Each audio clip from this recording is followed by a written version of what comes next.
Hi, I'm Sarah. Before I dive into my story, please don't forget to hit the like button and subscribe for more of my life's tales. Now let's get into it. Everything changed when I was 15. My dad, the most important person in my life, passed away suddenly. He left me everything in his will, including our family home. But there was a catch. I couldn't legally claim anything until I turned 21. That's when things started going downhill with my mom, Joan. Not long after Dad's funeral, Joan brought Tom into our lives. He moved in so quickly it was like he had always been there, waiting in the wings. And he didn't come alone. He brought his 2 kids from a previous marriage, Mia and Jake. Sarah, this is Tom, and these are his children, Mia and Jake. We're all going to live together now, Joan said one evening as she introduced everyone around our old kitchen table. The room felt smaller with them there, crowded with strangers trying to smile at me. Hi, Sarah, Tom said, offering a hand I didn't feel like shaking. Mia and Jake are excited to have a big sister.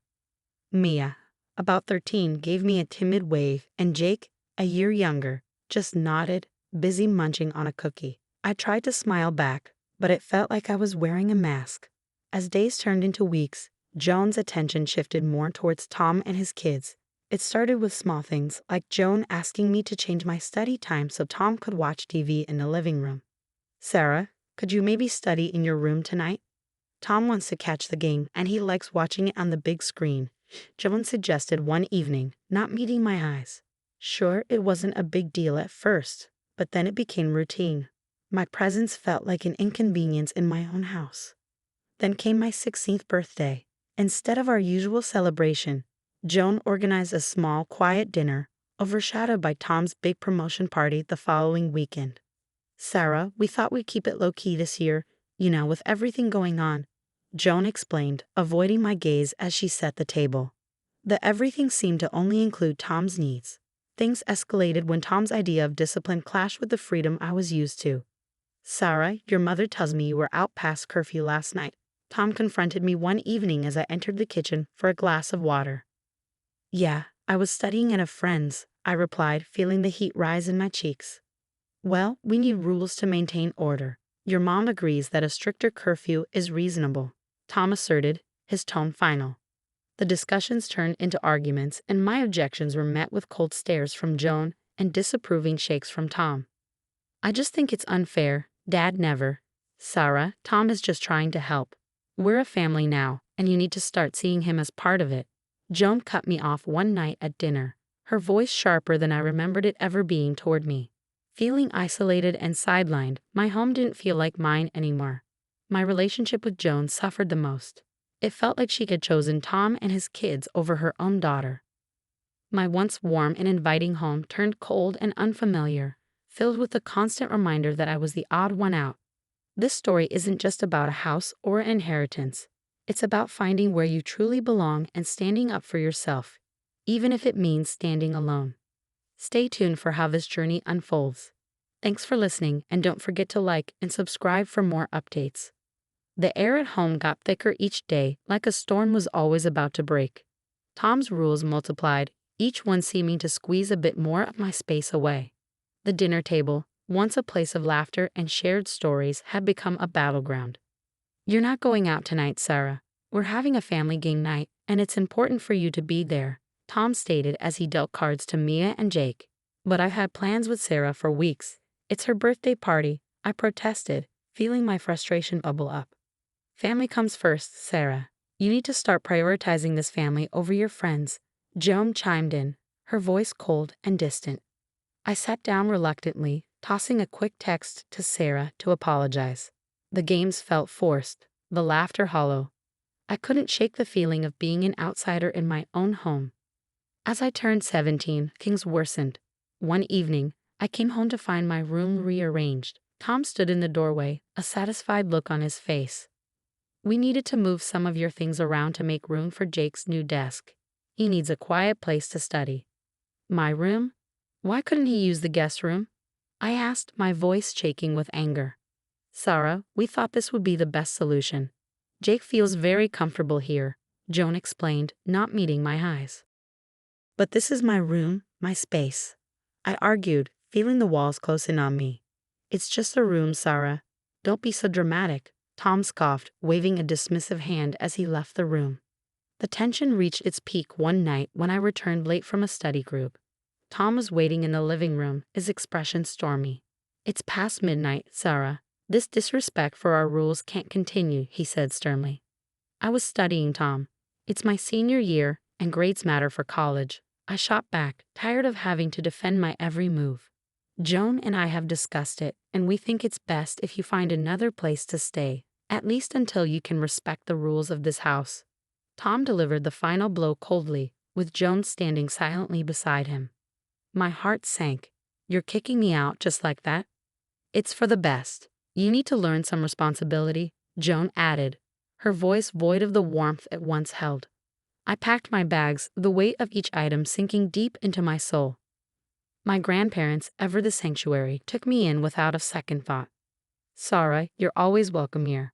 Let's focus on your future, away from all this tension," my grandmother said as she helped me settle into their house, a stark contrast to the coldness I'd left behind. Living with my grandparents allowed me to breathe again. They encouraged me, supported my studies, and reminded me of what a loving family truly felt like.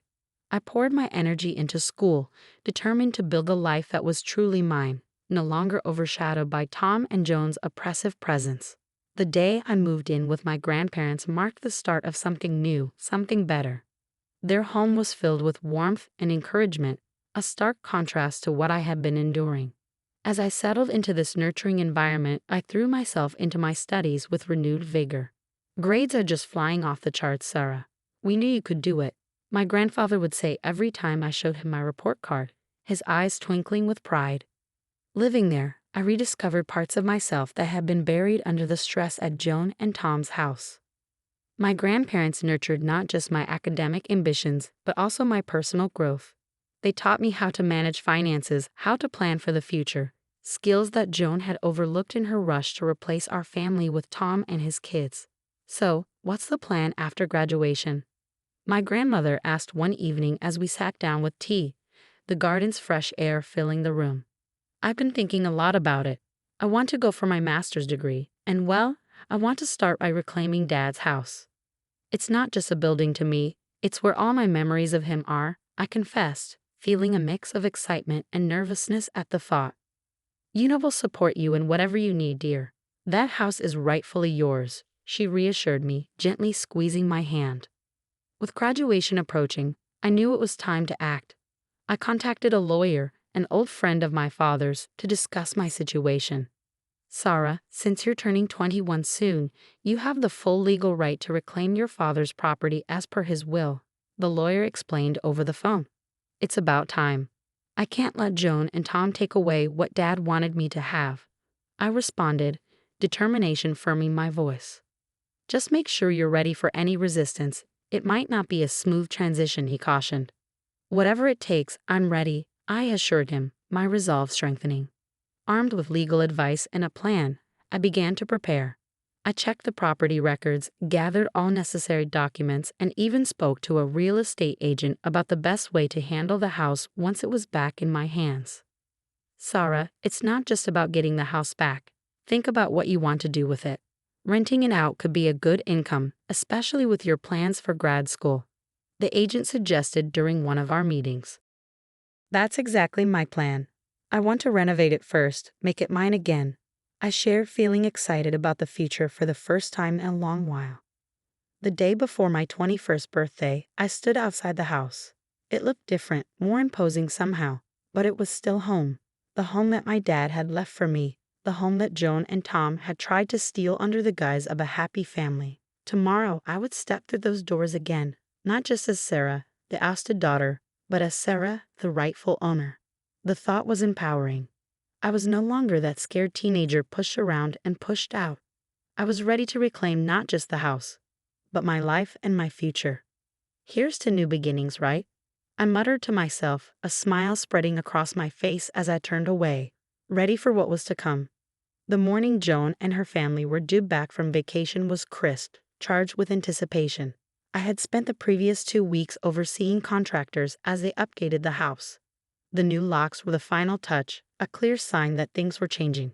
As their car pulled into the driveway, I stood by the front door, my heart pounding but my resolve firm. The moment Joan, Tom, and the kids stepped out, confusion washed over their faces. "What's going on here? Why can't we get in?" Tom barked, jiggling the locked front door. "You all need to find another place to live. You have 2 weeks to move out," I announced, my voice steady despite the butterflies in my stomach. "This is a joke, right?" "Sarah, stop this nonsense and open the door," Joan demanded, her tone mixing anger and disbelief. "It's no joke, Joan. I'm the legal owner of this house, and I've decided it's time for me to take it back. But this is our home. Where are we supposed to go?" Tom stepped forward, his voice rising. "This was never your home by right, Tom. This is my father's house, and he left it to me. You just moved in because Joan let you. You can't just kick us out like we're strangers, Sarah. After everything we've been through as a family." Joan's voice cracked, the facade of a caring mother briefly surfacing. "We were never a family by choice, Joan. You made your decisions, and now I've made mine. Sarah, please think about Mia and Jake. They've grown up here too," Joan pleaded, attempting to tug at any maternal strings that might have remained. "They'll adapt, just like I had to when I was forced out," I countered, my tone softening just a touch. It wasn't their fault, but I couldn't back down. "You're being heartless, Sarah. How could you do this to your own family?" Joan's accusation stung, but I braced myself against the emotional onslaught. "I learned from the best. Remember when you chose Tom over your own daughter? I'm doing what's necessary for my future, just like you did." The words hung heavy between us, and for a moment, Joan seemed lost for words. Tom clenched his fists, his frustration palpable. "We'll see about this. We're not leaving without a fight," Tom finally spat out, glaring at me with open hostility. "You have 2 weeks. Use them wisely to find a new place," I replied, turning to go back inside. The new locks clicked as I closed the door behind me. As I watched them from the window, gathering in the driveway and whispering urgently, a mix of emotions washed over me. There was sadness for what had never truly been, relief that I was finally taking control, and a fiery determination to rebuild my life on my terms. They would no longer dictate my happiness or my home. It was time for me to write my own story. As the 2-week deadline drew near, the tension around the neighborhood was palpable. You could see it in the hurried nods of the neighbors, hear it in the hushed whispers that followed me as I walked by. Some looked at me with respect, a nod to the strength it took to stand up for myself. Others, their eyes tinged with sympathy, clearly sided with Joan and Tom. On a final day, the moving truck pulled up early. I watched from the porch as Joan, Tom, and their kids began loading their belongings. The morning was cool, the sky a steely gray, mirroring the mood. "Sarah, I hope you're happy with yourself," Joan said as she carried a box past where I stood. "I am. This is about my future, Joan. You of all people should understand that," I replied, my voice steady despite the churn of emotions inside. "Destroying others for your own gain? Yes, I suppose I do know something about that," Joan shot back, bitterness lacing her words. "I'm not destroying anyone. I'm reclaiming what's mine. You had every chance to do things differently." As they continued to move their things, Mia approached me, her eyes uncertain, flickering with a mix of resentment and sadness. "This was my home too, Sarah. It's not fair," she said, her voice barely above a whisper. "I know it feels that way, and I'm sorry you're caught in this. But this house is all I have left of my dad. I need to do this for him and for me." Mia nodded slowly, looking back at the house, then at her feet. "I guess I get it. I just wish it didn't have to be this way." "I wish that too," I admitted, feeling a pang of sympathy for her. She was just a kid caught in the crossfire of adult decisions. Tom came out with the last of their suitcases, his face hard, his eyes avoiding mine. "Hope you find what you're looking for, Sarah." "Really?" he said, sarcasm dripping from every word. "I already have," I responded quietly, turning back to the house. As they drove away, the house was empty now, quieter than it had ever been. As I walked through the rooms, each corner, each shadow held a memory of my dad, of my childhood before the world had shifted beneath my feet. It felt like I was seeing it all for the first time again. I spent the day cleaning and rearranging, turning the house back into a home, my home. The walls echoed with the possibility of new beginnings, of dreams yet to be dreamed. The weight of the past few years, the battles fought and won, began to lift.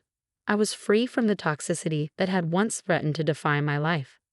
As I stood in the backyard looking at the garden that my dad and I had once tended together, I felt a deep sense of closure.